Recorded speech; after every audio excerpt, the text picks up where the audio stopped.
Hey everyone, welcome back to our channel. If you're staring at that frustrating error code B1 on your 2025 Electrolux dishwasher, don't panic. We've got you covered. This error typically signals a problem with the water supply, like low pressure, a clogged inlet, or even a faulty valve. It's one of the most common issues, but the good news is, you can often fix it yourself with a few simple steps. Let's dive in and get your dishwasher running smoothly again. First off, safety comes first.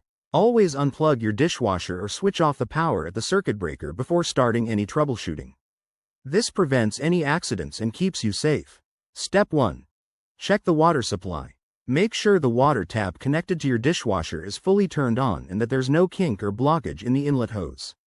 Sometimes, it's as simple as a turned-off valve. Step 2. Inspect the inlet hose for any visible damage or debris. Give it a good look over and clean it if needed. If it's damaged, you might have to replace it. Grab a compatible one from your local store or online. Step 3. Clean the filters. Over time, food particles and gunk can build up, causing errors like B1. Locate the filters in your dishwasher. Check your user manual for the exact spot, and rinse them thoroughly under running water. Step 4. Reset the appliance. Unplug it for about 5 minutes, then plug it back in and run a test cycle. This can clear temporary glitches and resolve the error. If these steps don't work, it could be a more serious issue, like a defective inlet valve.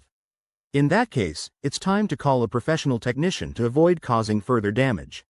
Regular maintenance, like cleaning your dishwasher every month, can help prevent this error from popping up again. There you have it, your guide to fixing error code B1 on your Electrolux dishwasher. We hope this saves you time and hassle.